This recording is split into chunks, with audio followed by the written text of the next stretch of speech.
तो अब ईश्वर के अस्तित्व के लिए और कोई ठोस पॉइंट है आपके पास? हरिओम।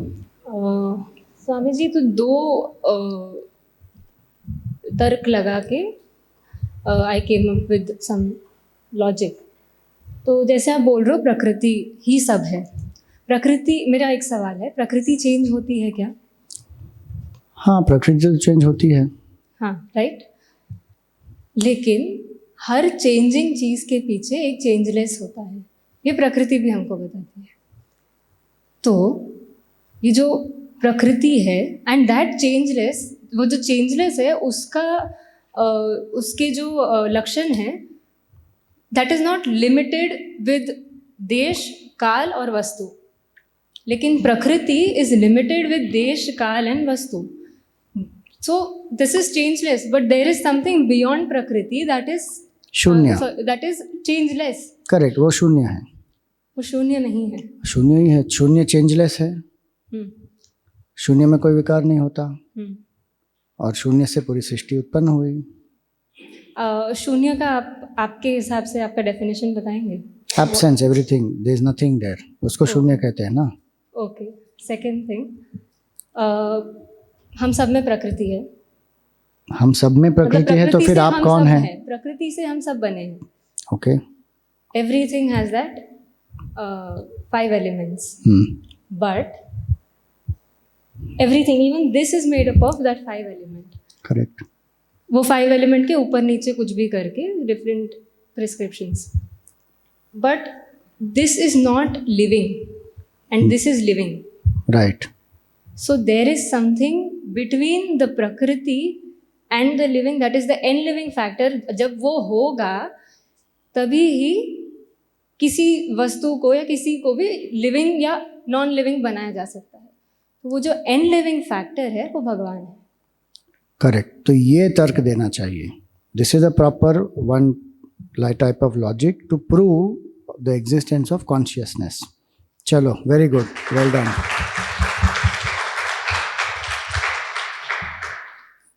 वहाँ पर दो माइक, हाँ इनको दो, उसके बाद उनको दो। हरिओम।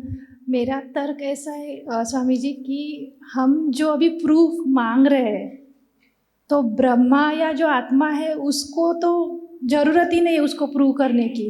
तो क्यों? उसी की तो जरूरत है प्रूव करने की, क्योंकि वो अदृश्य है, दिख नहीं रहा। ब्रह्मा के हिसाब से देखो। अरे ब्रह्मा के हिसाब से तो, ब्रह्म के हिसाब से तो कुछ है ही नहीं, तो प्रूफ किसको करना है? द्वैत ही नहीं है तो प्रूव क्या करेंगे? वो ब्रह्म के हिसाब से ना। तो प्रश्न किसके स्तर से हुआ? प्रश्न जो देहात्म भाव हमको है, हमारे लिए सृष्टि सत्य है, तो हमको ये जो सत्य दिख रहा है तो ये कहाँ से आई? तो लोग कह रहे हैं कि भगवान ने बनाई। तो फिर भगवान ने बनाई तो फिर वो प्रूव करो भगवान है, क्योंकि हमको तो दिख नहीं रहे। तो प्रश्नकर्ता के स्तर से प्रश्न है ना, जिसने देह मन बुद्धि से तादात्म्य किया है और जिसको ये सत्य लग रहा है, तो प्रश्नकर्ता उस स्तर पर है, तो जवाब उस स्तर पर होगा ना। जवाब उस स्तर पर कैसे हो सकता है कि उनके स्तर पर तो कुछ है ही नहीं? वहाँ तो प्रश्नकर्ता ही नहीं है, वहाँ सृष्टि भी नहीं है, वो तो अद्वैत की स्थिति है ना। तो मेरा तर्क वही था कि प्रूफ उनको तो जरूरत नहीं प्रूव करने की, तो हम इधर मतलब अनित्य वाली जगह नित्य को कैसे बता सकते हैं, ऐसा वाला। हाँ, तो वही प्रूफ इसीलिए तो चाहिए, क्योंकि जो अनित्य है वो नित्य से कैसे आया, फिर यही तो प्रूव करना है फिर। क्योंकि अगर ये सब अनित्य है तो वहाँ से आया कैसे, और वो है, वो उसका प्रूफ क्या है? और ये प्रूफ मांगने का प्रयोजन क्या है? ताकि हम इसका त्याग करें, देहात्म भाव का, और उसको प्राप्त कर सकें।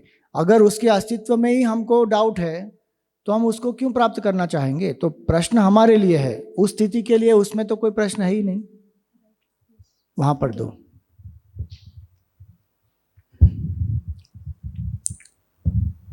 Hariom, what I am getting is that religion and God are two different things.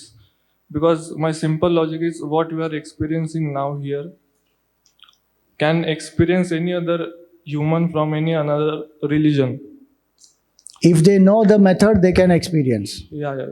तो अभी बात आई कि God and religion are two different things, then why we are debating from yesterday on religion? ठीक We है are ना? not at all debating on religion. We are नहीं, क्योंकि debating कल only on इन्होंने- the cause of the whole universe. Who is इन्होंने debating on कल बोला religion? कि मुझे ड्रीम्स आए वो आए और फिर आज तो पता चला कि इसीलिए तो वो हाँ, नकार हाँ, दिया ना हमने. क्योंकि साधना से भी गॉड को वी कैन नो गॉड, ऐसा तो नहीं है, क्योंकि there is a term called psychedelics. There are some kind of mushrooms.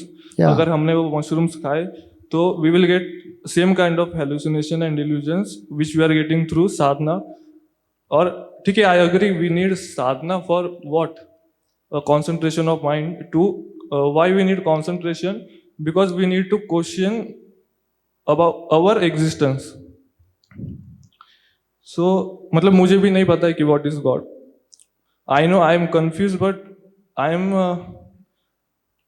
know that I am confused, but most of the people don't know they are confused. So यही बोलना था मुझे बस. राइट.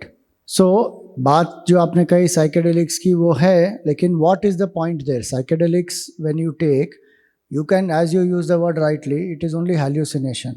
हाँ. Plus you can't remain in that state. Yeah. It will wear off. You will again come down. Yeah. And that is not the state of God what we are talking about. Yes. God is not some kind of a special experience. हाँ. It is your stable nature which is Satchid Anand. Hmm. That cannot be experienced through any amount of substance. Hmm. Whichever, however great, however high, however subtle, it can be. One. Two, it cannot even be experienced by tickling any particular spot in the brain. Hmm. They have a thing called God spot. Hmm. If you tickle that God spot, you'll have some spiritual experiences. Yes. Vedanta says that also is not true, because the witness of that experience is what we are trying to realize, not the experience. The entire world of experience is illusory because it comes and goes. What is the witness of that? That is the ultimate truth. That is what we are trying to realize. That is consciousness. Yes. Yes. And so any experience that you have attained by any process cannot be the ultimate, whatever may be that process. Which is why we are saying even God is not realized through sadhana. Sadhana is not making you realize God. That day what we discussed, na, praptasya prapti and apraptasya prapti. For praptasya prapti you don't need karma. Karma only will prepare you to drop the false identification. Then what is the truth reveals by itself. Like the sun is covered by the clouds. Wind will remove the clouds. Wind does not produce the sun. Karma will only remove the ignorance. It will remove this vasana pressure. What is the truth will reveal itself. So any action, no matter spiritual sadhana or any substance or any scientific process of tickling a spot, none of them will lead to this experience. Yes. Yes. But sadhana is required. Why? Only because the mind and intellect, when they are purified, they become single pointed. You will be able to realize and get established in that state. Through any process of science of tickling or psychedelics, one can't get that. Yes, yes. But the observer is observed. जय कृष्णमूर्ति बोलते हैं ऐसे, and that कि मुझे एक body पे sensation हुई और उस सेंसेशन की वजह से एक फीलिंग हुई और उस फीलिंग के वजह से एक थॉट आया और थॉट की वजह से मैंने थिंकिंग की और मैंने एक्शन की. Okay, but the issue is कि किसने ऑब्जर्व किया?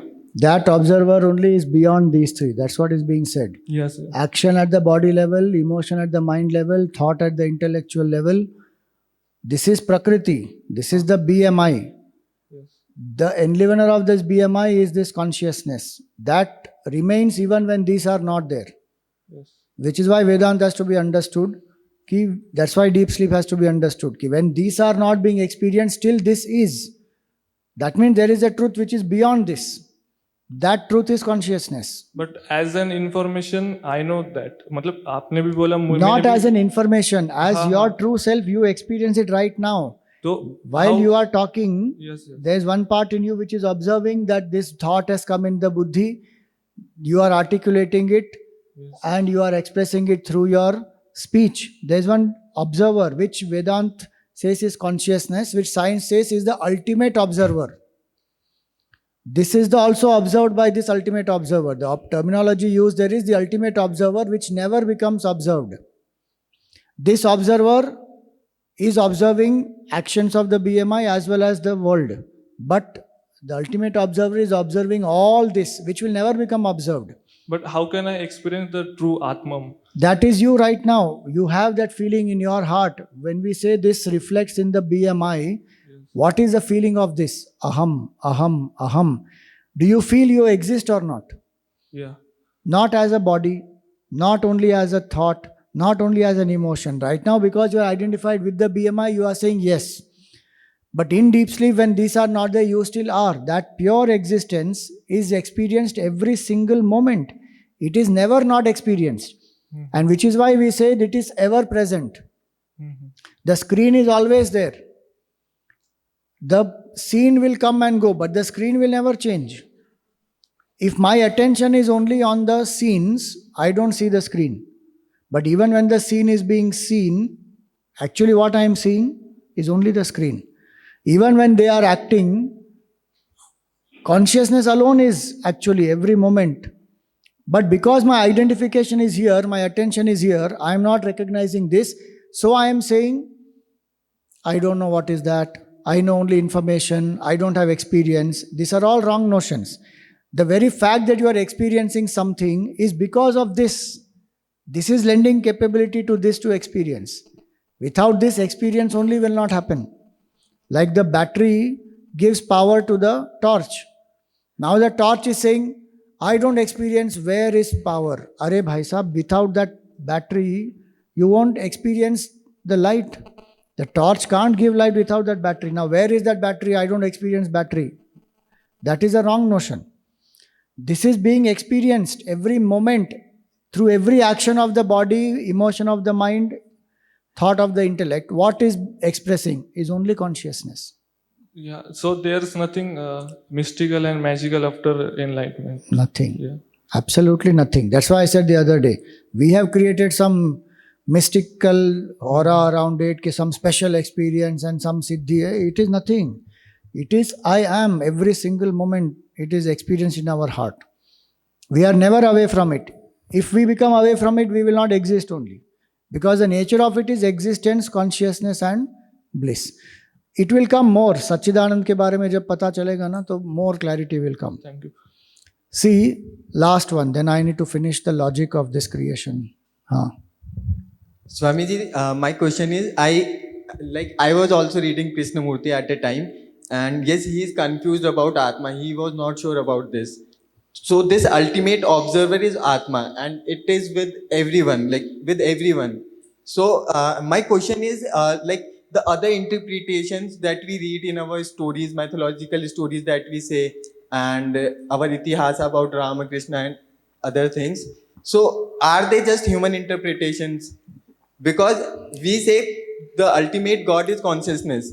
And apart from that, we have made so many stories, so many gods, and like in every state, every city, there is a form of that consciousness that is being treated in some way. So are they just human interpretations according to their experience, or like how can I tackle if someone is asking me about this, or how can I answer him or her about this, that these are not just stories? So you wait for some more time. Okay. When we take up that portion of Ishwar, na, I will explain कि ईश्वर क्या है, ईश्वर के रूप क्या है, ब्रह्म क्या है. All connection will come in that. That time I will explain that. It will become more clearer. Thank you. Thank you. See, logic for consciousness, to prove consciousness exists, first simple logic is cause and effect. Yesterday they spoke about it, which was good. One of the group spoke, saying Karya, Karan, he spoke. If there is an effect, there has to be a cause. Simple. Cause and effect. If an effect is there, cause has to be there. Why? Something cannot come from nothing.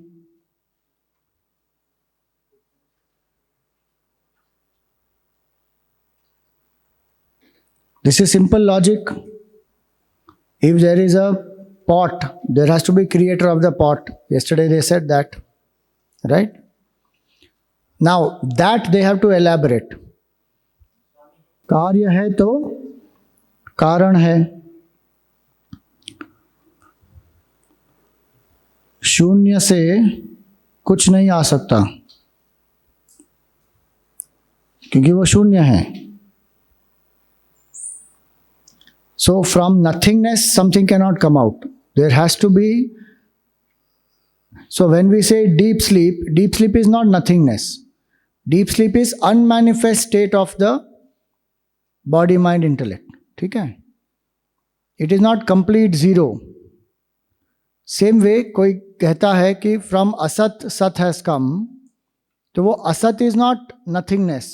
It is unmanifest state of creation. सृष्टि जब अव्यक्त रूप में जाती है तब कुछ नहीं होता प्रलय के समय, लेकिन वापस फिर वो व्यक्त होती है वहीं से. तो इसीलिए शून्य से कुछ नहीं निकलता. जो निकलता है वो किसी सत्ता से ही निकलता है. If there is a cause there is an effect. Sorry, if there is an effect there is a cause. ये सिंपल है समझना. अगर ये कप है तो ये कप किसी न किसी कारण से बना है ना. ये कप जो है वो कार्य है, और जो इसका धातु है, इससे जो बना है, वो इसका कारण है. तो ये पहला एक चीज हो गई, कॉज एंड इफेक्ट. अब कॉज जो है उसको एनालाइज करो कि कारण जो है, कारण क्या है. तो सृष्टि में हम जब देखते हैं तो हम क्या देखते हैं. एक उदाहरण अगर लें, घड़े को अगर बनाना है तो घड़े को बनाने के लिए कितने कारण चाहिए. एक है, पहला कारण है मिट्टी, पानी. दूसरा है कुम्हार, और तीसरा है चाक कहते हैं ना उसको, और उसके साथ लकड़ी होगी.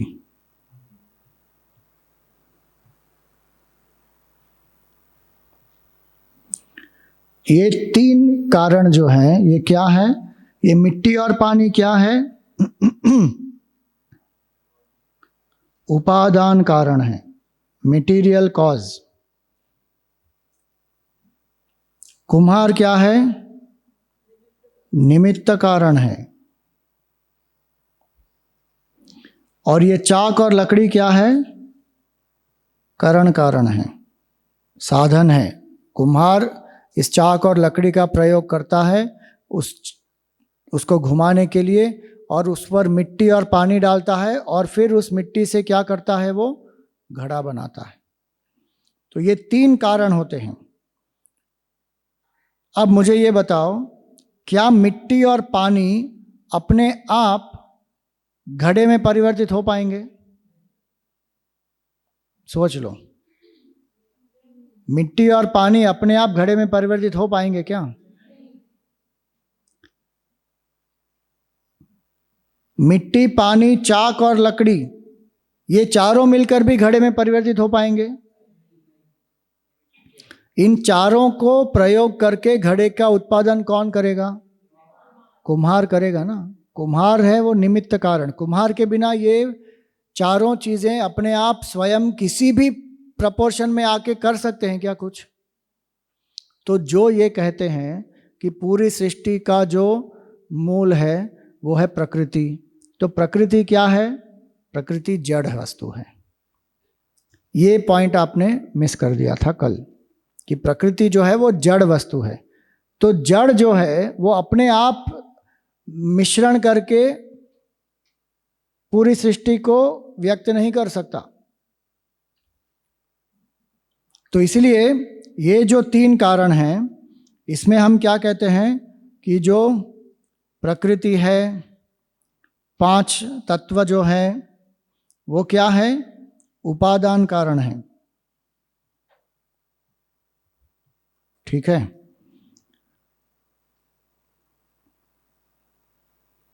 माया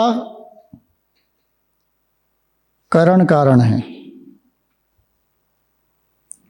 और ये जो चैतन्य है वो निमित्त कारण है. कुम्हार चेतन है ना, बाकी सब चीज़ें जड़ है। जो चेतन तत्व है वो निमित्त कारण है। इसी चैतन्य को हम क्या कहते हैं? भगवान, ब्रह्म, ईश्वर, जो भी आप नाम देना चाहें, कॉन्शियसनेस।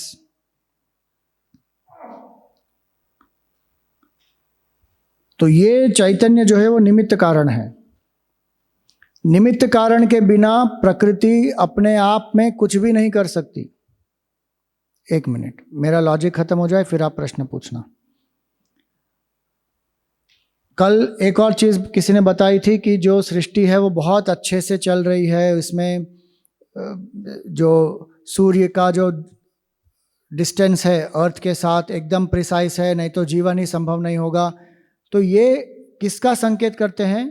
एक इंटेलिजेंट कॉज का संकेत करते हैं कि जब तक ये इंटेलिजेंट कॉज ना हो, निमित्त कारण ना हो, तब तक ये नहीं हो पाएगा। ये अपने आप नहीं हुआ रैंडमली। रैंडमनेस में अगर कोई बिलीव करता है तो ये पूरा कॉज एंड इफेक्ट सब समाप्त हो जाएगा, फिर तो कोई प्रूफ ही नहीं दे पाएंगे। वो भी कल उन्होंने कहा था कि कार्य कारण है, रैंडमनेस नहीं है। हमको एग्जाम्पल भी बताया था कि कोई जो बीज आप एप्पल का डालते हैं तो क्या आपको प्राप्त होगा? एप्पल का ही फल मिलेगा, कोई रैंडमली कुछ नहीं मिलेगा। तो there is a law of cause and effect. अब एक और चीज़ जो इन्होंने बताई, वो क्या बताई कि पूरी सृष्टि में हम क्या देखते हैं? चेतनत्व देखते हैं। तो जड़ से चेतन की उत्पत्ति तो नहीं हो सकती। कितना भी आप मिश्रण कर लो, मिट्टी का, पानी का, चाक का, लकड़ी का, क्या वो कुम्हार को जन्म दे सकता है? नहीं हो पाएगा। जो निमित्त कारण है, जो इंटेलिजेंट कॉज है, वो अलग ही है इन सब से। और इसलिए जहां पर नियम है ना, वहां पर नियंता होगा। If there are laws, there is a law maker. ये प्राइवेटली मुझे वहाँ पे ग्रुप में जो बैठे थे ना, उन्होंने, एक व्यक्ति ने बोला था लॉ किसने बनाया करके, वो उन्होंने बताया था। लेकिन वो ग्रुप यहाँ पे आकर उन्होंने नहीं बताया वो कि if there is a law there has to be a law maker. क्या लॉ अपने आप क्रिएट हो सकता है? लॉ क्रिएट करने के लिए कोई एंटिटी चाहिए ना। If there is no sentient entity to create a law, law will never get created. तो सृष्टि में इतने सारे लॉस हैं, इतने सारे नियम हैं, वो अपने आप तो उत्पन्न नहीं हुए हैं और अपने आप वो अप्लाई भी नहीं हो रहे हैं। अगर लॉ कोई बना रहा है तो लॉ एनफोर्सिंग एंटिटी भी होगी। तो दैट इज अनदर लॉजिक कि if there is a law, if there are laws, that proves existence of law maker. If there is effect, that proves existence of the cause. और बहुत सारे जो नियम हैं, इतने सूक्ष्म नियम हैं, that indicates the subtlety of the creation, कि इतना सूक्ष्म ये जो पूरी सृष्टि इतनी सूक्ष्म है। तो ये अपने आप पंच महाभूतों से ये नहीं हुआ है, ये किसी निमित्त कारण से हुआ है, जो बहुत ही एकदम अति सूक्ष्म तत्व है वो। दूसरी बात, इसीलिए साइंस आप पढ़ेंगे ना तो उसमें एक आता है, वो टर्म क्या है उसका,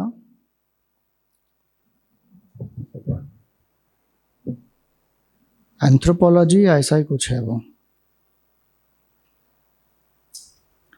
उसमें ये बताते हैं 15 फैक्टर्स जो हैं मिनिमम, जो प्रिसाइज अगर नहीं होंगे तो लाइफ पॉसिबल ही नहीं है।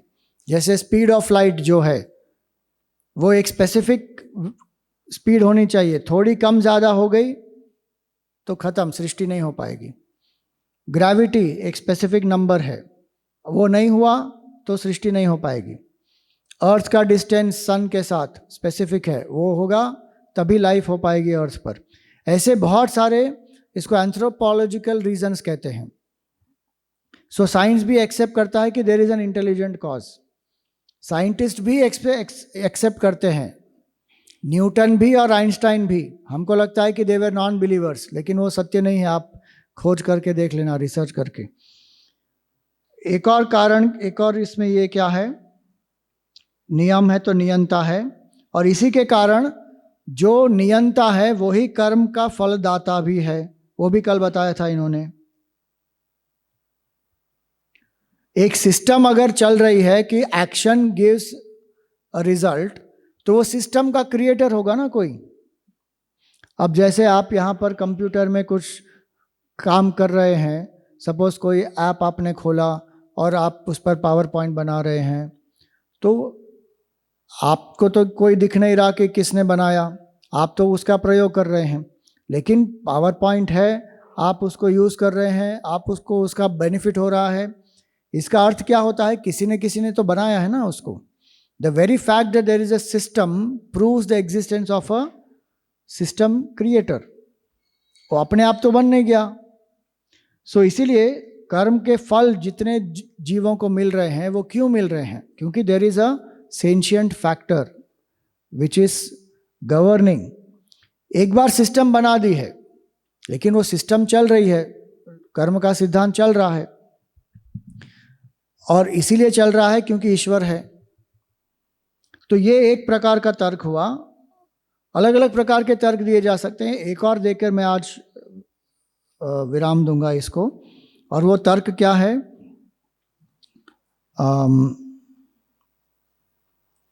Individuality is the proof of totality. Simple. आप स्वयं ईश्वर के अस्तित्व के लिए प्रूफ हैं। कैसे? अगर नल में पानी आ रहा है, उसका अर्थ क्या है? कहीं ना कहीं सागर है ना, नहीं तो आपके नल में पानी कहाँ से आएगा?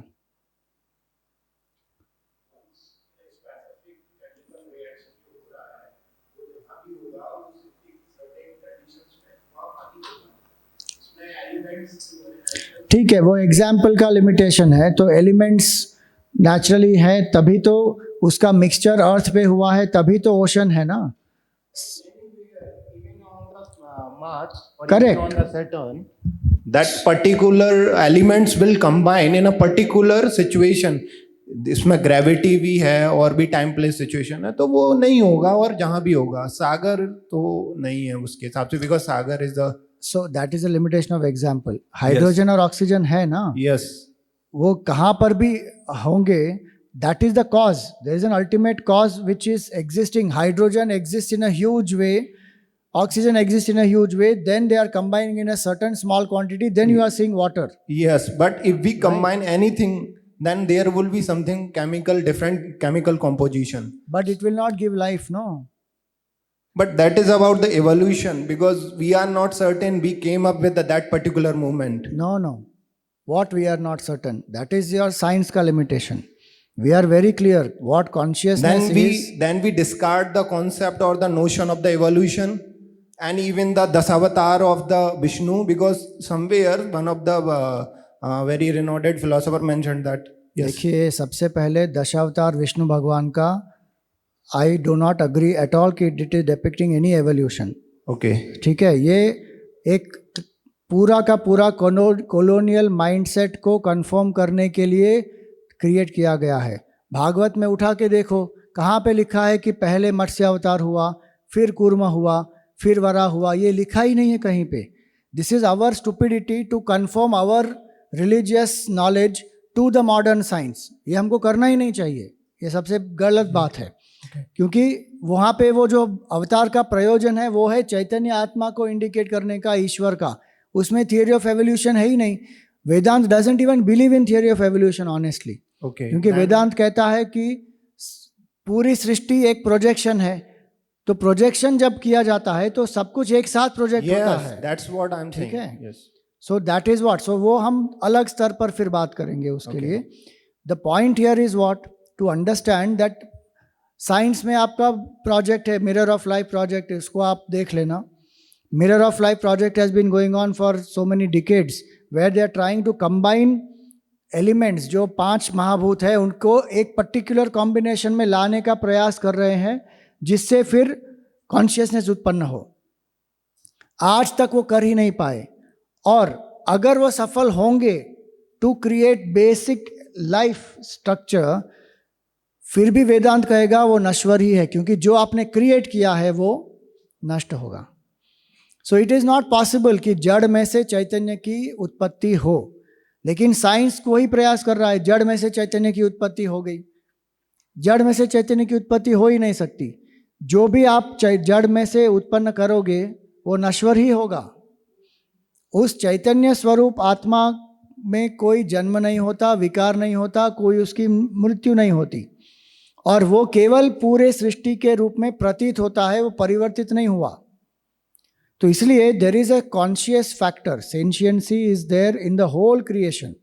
अगर हम जड़ और चेतन के लेवल पर बोल रहे हैं, then we have to do the जड़ चेतन विवेक, कि पूरी सृष्टि में जड़ और चेतन कंबाइंड है, तो ये चेतन तत्व आया कहाँ से?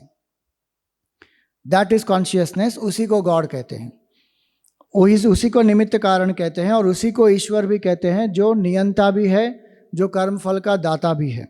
और इतने सारे अलग अलग जीवों को जो उनका कर्म का फल मिल रहा है, वो कैसे मिल रहा है? अपने आप तो नहीं मिल रहा। 2 मॉलिक्यूल हाइड्रोजन के और 1 मॉलिक्यूल ऑक्सीजन का जो है उसको कंबाइन करना है तब पानी होगा, ये अनायास तो नहीं हुआ है। It is not just like that something is happening. हमने डिस्कवर किया एक पॉइंट पर, वो दूसरी बात है, but that does not disprove the existence of an intelligent creator, कि there is an intelligence cause in the creation. आप उसको कोई भी नाम दे सकते हो, and that intelligent cause is consciousness, it is not inert thing, क्योंकि inert is not producing consciousness. Consciousness can appear as inert, but inert is not producing consciousness. जैसे जो स्वप्न का उदाहरण दिया जाता है, तो स्वप्न का जो रचयिता होता है वो पूरा स्वप्न का जगत क्रिएट करता है। उसमें पहाड़ भी है, पर्वत भी है, नदी भी है, पशु पक्षी भी है, पेड़ भी है, सब कुछ है उसमें। तो उसमें जड़ और चेतन आपको दिखता है, लेकिन जो स्वप्नकर्ता का जो मन है, क्या वो जड़ है? वो चेतन है। वो चेतन ही प्रोजेक्ट कर रहा है जड़ को भी और चेतन तत्व को भी उस स्वप्न के जगत में। तो ये सिंपल मॉडल है to understand that there is a higher reality, and 5 elements what we are seeing, जो पंच तत्व दिख रहे हैं, वो केवल इसका आधार नहीं हो सकते। This is the simple logic. इसमें अगर कोई डाउट है तो आप पूछो।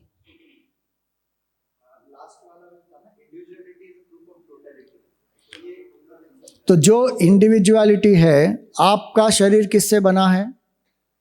पंचमहाभूत से बना है। आप में पंचमहाभूत है, ये प्रूफ है ना कि सृष्टि में भी कोई पंचमहाभूत होगा। Without the existence of the total space, total air, total water, total क्या कहते हैं वो, अर्थ, आपका शरीर ही नहीं होगा ना।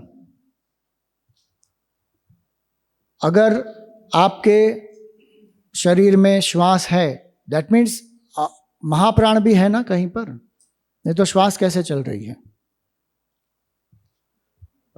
ये जो मिट्टी का एग्जाम्पल है, इसमें ये जो चाक और लकड़ी का हमने देखा, वो भी तो निमित्त कारण ही हो सकता है, उसे कारण कारण अलग से क्यों? क्योंकि वो जड़ है। निमित्त कारण जो है वो इंटेलिजेंट कॉज होता है। तो अंग्रेजी में जब हम कहते हैं तो मटेरियल कॉज, जिससे वस्तु बनती है। वस्तु किससे बनी? केवल मिट्टी से और पानी से जो घड़ा बना, वो मटेरियल कॉज है, विच विल परवेड दैट इफेक्ट। पूरी सृष्टि कहाँ से बनी? वो बनी पंच तत्वों से। जो पदार्थ जो है वो पंच तत्व है, मटेरियल कॉज और 5 एलिमेंट्स। इंस्ट्रूमेंटल कॉज क्या है? वो इसको बनाने में सहायक कारण है, इसीलिए उसको कारण कारण बोला। लकड़ी और जो चाक है वो घड़े का भाग नहीं है। घड़े का भाग क्या है? केवल पानी है और मिट्टी है। इसी तरह जो कारण कारण है उसको हम उपादान कारण में जोड़ नहीं सकते। एक वस्तु, उसको हम निमित्त में भी नहीं जोड़ सकते, क्योंकि निमित्त क्या है? इस उदाहरण में निमित्त कौन है? जो कुम्हार है, वो निमित्त कारण है। कुम्हार प्रयोजन करता है, प्रयोग करता है किसका? चाक का और लकड़ी का, और फिर वो बनाता है घड़ा। अब सृष्टि में जब हम आएंगे, सृष्टि के 3 जो कारण हैं, इसमें हम क्या कहेंगे एक स्तर पर कि ये मेटीरियल कॉज क्या है, पंच तत्व है, पंच महाभूत। कारण कारण क्या है, माया है वो, क्योंकि माया ही पंच तत्वों के रूप में फिर प्रकट होती है। और ये माया क्या है, ईश्वर की ही शक्ति है। जब आगे पढ़ेंगे तो समझ में आ जाएगा, वो ईश्वर के बारे में आएगा तब।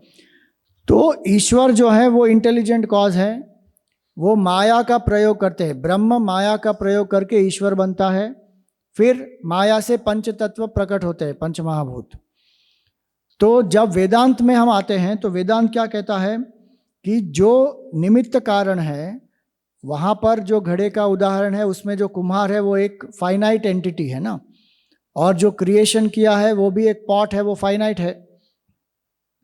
लेकिन यहाँ पर हम क्या कहते हैं कि ये पूरी सृष्टि जो है वो अनंत है, meaning it is infinite.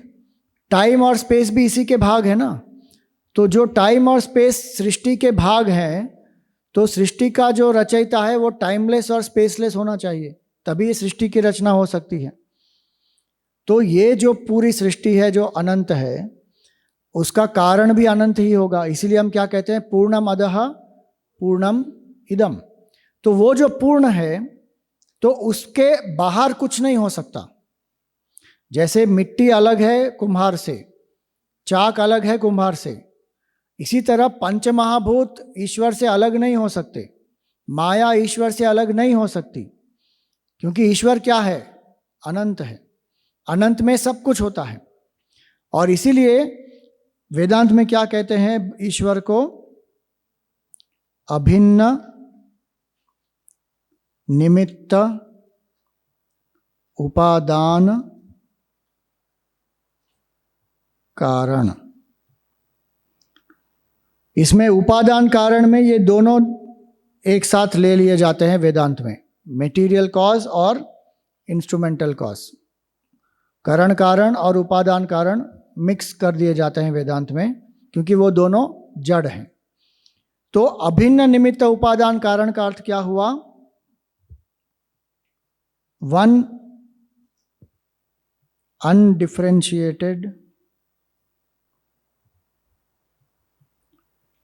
Source और cause of material and intelligent cause. ईश्वर क्या है, अभिन्न निमित्त उपादान कारण। क्यों, ये निमित्त कारण भी ईश्वर हैं, माया भी ईश्वर की ही शक्ति है, और पंचमहाभूत जो आए हैं माया से वो भी ईश्वर का ही रूप है।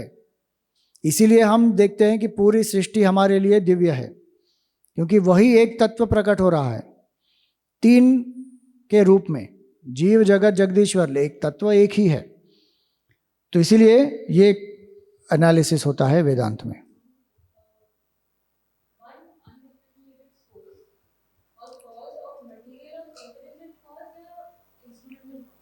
Intelligent cause, material and instrumental is combined together because they are jad. So when we say upadan, क्योंकि इसमें कारण कारण लिखा नहीं है, I am using this expression क्योंकि वेदांत में सब जगह पे आपको यही एक्सप्रेशन मिलेगा, अभिन्न निमित्त उपादान कारण। बट उसमें यह समझना है कि उपादान कारण में कारण कारण भी निहित है। That material cause includes the instrumental cause। क्यों, क्योंकि वो दोनों जड़ हैं, माया और प्रकृति जड़ है और पंचमहाभूत भी जड़ है, तो साथ कर दिया उसको। और चेतन तत्व क्या है, वो है ईश्वर, ब्रह्म। आखिरी सवाल, फिर हम यहाँ पर स्टॉप करेंगे। हरिओम स्वामी जी, आपने कल उदाहरण बताया था, उसी से मैं उसी उदाहरण को देके प्रूफ करना चाहूँगा, और साथ में मेरा एक क्वेश्चन भी है। आपने कल कहा था कि अगर हमें पानी दिख रहा है सड़क पे या कहीं भी, वहाँ पे कुछ ना कुछ तो होगा ही, पानी की जगह सड़क हो गया या बालू होगा, कुछ तो कुछ होगा। वैसे ही अगर जगत मिथ्या है तो उसके पीछे कुछ ना कुछ सत्य कारण होगा, और वो सत्य कारण ही हम ईश्वर मानते हैं। और मेरा क्वेश्चन ये है कि अगर जगत मिथ्या है तो जो सत्य कारण जो ईश्वर है, ईश्वर का जो साकार रूप है वो भी मिथ्या है, यानी जो मेन रूप है ईश्वर का वो निराकार है, लेकिन हम ऐसा अनुभव कर पा रहे हैं, जो साकार रूप है वो अनुभव में हम देख रहे हैं, लेकिन मेन रूप जो है वो निराकार है। देखिए, ये प्रश्न कब आता है? जब हमको देहात्म भाव होता है। हम अगर अपने आप को शरीर मानते हैं और जगत को सत्य मानते हैं तो ईश्वर का रूप भी सत्य है। अगर आप जगत को मिथ्या मान रहे हैं, और जगत का अर्थ क्या होता है उसमें? ये शरीर भी, तो ये शरीर भी मिथ्या है, मन बुद्धि सब मिथ्या है और ये भी मिथ्या है, तो ईश्वर का रूप भी मिथ्या ही है। तो आपके ऊपर आधार है, आप किसको कितना सत्यत्व देते हैं। अगर आप जीव को सत्यत्व देते हैं तो ईश्वर है और उसका रूप सगुण साकार रूप है। जितना आपका सगुण साकार रूप सत्य है उतना ईश्वर का सगुण साकार रूप भी सत्य है। अगर आपको अपना सगुण साकार रूप मिथ्या लगता है तो ईश्वर का रूप भी मिथ्या है। दूसरी बात, ईश्वर सगुण साकार से परे है और ईश्वर निर्गुण निराकार से भी परे है। निर्गुण निराकार का अर्थ केवल इतना होता है जहां पर आकार नहीं है और गुण नहीं है। लेकिन जो निर्गुण निराकार की उपासना होती है वहां पर भी शब्दों का प्रयोग होता है, लेकिन वो शब्द किस स्थिति को संकेत करते हैं, वो उस स्थिति के बारे में जब बता रहे हैं तो वो उस निर्गुण निराकार शब्द से भी परे है। निर्गुण शब्द को त्यागना है, निराकार शब्द को भी त्यागना है, उस स्थिति का संकेत कर रहे हैं। जैसे आप कहते हैं चिदानंद रूप शिवोहम शिवोहम, तो ये तो केवल शब्द हो गए। निर्गुण क्या हुआ? शब्द हुआ बस। लेकिन वो किसको संकेत कर रहा है? वो स्थिति निर्गुण निराकार शब्द से भी परे है। निर्गुण निराकार तत्व हम कहते हैं सगुण साकार की अपेक्षा। जहाँ पर सगुण साकार नहीं है, निर्गुण निराकार नहीं है, उस तत्व को वर्णन नहीं कर सकते, इसलिए वो अवर्णनीय है। वो भी एक शब्द ही है लेकिन वर्णन नहीं किया जा सकता। इसलिए बहुत सारे जो साधु संत हैं वो क्या हो गए? मौन हो गए, क्योंकि कुछ भी आप बोलोगे वो सीमित हो जाएगा। जो असीम है उसको व्यक्त ही नहीं किया जा सकता। कुछ भी आप बोले वो सीमित ही हो जाएगा, लेकिन किस तरह से व्यक्त किया जाए ताकि लोगों को उस स्थिति का अनुभव हो, इसीलिए शब्दों का कुछ प्रयोग किया जाता है। तो फिर निर्गुण निराकार इत्यादि कहा जाता है। राइट। ओम पूर्णमद पूर्णमिदं पूर्णात् पूर्णमुदच्यते पूर्णस्य पूर्णमादाय पूर्णमेवावशिष्यते। ओम शांति शांति शांति। हरि ओम श्री गुरुभ्यो नमः। हरि ओम। एक चीज़ है, आप सब एकात्म धाम में आए हैं, शंकराचार्य जी के ग्रंथों का पाठ कर रहे हैं, तो ये समझने की एक बात है कि शंकराचार्य जी ने तर्क का प्रयोग किया और उनमें श्रद्धा नहीं है ऐसी बात नहीं है, उनमें बहुत श्रद्धा है। लेकिन जहाँ तर्क संयुक्त हमको जो कारण देने चाहिए वहाँ तर्क का ही प्रयोग होना चाहिए। वहाँ पर केवल श्रद्धा के आधार पर नहीं होगा, क्योंकि जिसमें श्रद्धा नहीं है वो मानेगा ही नहीं। और अगर किसी को इस पाथ पर लाना है तो उनको पहले अगर तर्क की आवश्यकता है तो तर्क देना पड़ेगा। हमें ईश्वर के प्रति श्रद्धा है, वेद के प्रति श्रद्धा है, ऋषियों के प्रति श्रद्धा है, तो वो अच्छी बात है। लेकिन जो नॉन बिलीवर है, जो तर्क चाहता है, उसको हम ये आर्ग्यूमेंट नहीं दे सकते। दूसरी बात, शंकराचार्य जी ने ही केनोपनिषद के भाष्य में जब तीसरे अध्याय में जो यक्ष का प्रसंग आता है, उस यक्ष के प्रसंग के बाद, उसको समझाने के बाद पूरा उन्होंने वर्णन दिया है कि ईश्वर का अस्तित्व क्यों है। आप उसको जाकर पढ़ो, क्योंकि आप शंकराचार्य जी के अनुयायी हो ना, वो जाकर पढ़ो और उसका अध्ययन करो। उसमें जो अभी हमने जो पॉइंट बताए ना, वो थोड़े पॉइंट्स उसी में से हैं। वो बराबर उसका अध्ययन करो तो आपको पता चल जाएगा कि आप तर्क युक्त किस तरह लोगों को आप कन्विंस कर सकते हो। बाकी उसको कन्विंस होना है या ना होना ये उसकी बात है, लेकिन आप तर्क संयुक्त अपनी आर्ग्यूमेंट रख सकते हो। नहीं तो फिर क्या होता है कि हमेशा ये देखा गया है कि जो नास्तिक होता है ना वो बहुत एकदम तैयारी करके आता है और जो आस्तिक होता है उसको हरा ही देता है, क्योंकि उसने सोच लिया है अपने आप। और ये जो आस्तिक है उसने तर्क का प्रयोग नहीं किया, वो तो केवल श्रद्धा के आधार पर कर रहा है और इसीलिए उसकी श्रद्धा हिली हुई है और वो एक्चुअली फिर वो श्रद्धा भी नहीं होती। कल हमने देखा था ना, श्रद्धा किसके आधार पर होती है? तर्क के आधार पर भी होती है, शास्त्र के प्रमाण के आधार पर भी होती है। तो दोनों की आवश्यकता है, केवल तर्क के आधार पर नहीं हो सकता। तर्क आप दे दो, उसके बाद आप कहो कि ऋषियों का ये अनुभव है। श्रुति, युक्ति और अनुभूति, कोई भी चीज़ अगर 3 प्रमाण से प्रमाणित हो गई तो फिर वो सत्य है। श्रुति के वचन के लिए श्रद्धा की आवश्यकता है, ऋषियों की अनुभूति के लिए भी श्रद्धा की आवश्यकता है कि उनको जो अनुभव हुआ वो ठीक हुआ। लेकिन अगर ये बीच में युक्ति आपने नहीं दी तो ये दोनों व्यर्थ हो जाएंगे। और इसीलिए शंकराचार्य जी के जो केनोपनिषद का भाष्य है, 3रा अध्याय जो है वहाँ पर यक्ष का प्रसंग है, उसके बाद जो उनकी व्याख्या है उसको पढ़ो और उसमें से आप अपने पॉइंट्स निकाल सकते हो। हरि ओम।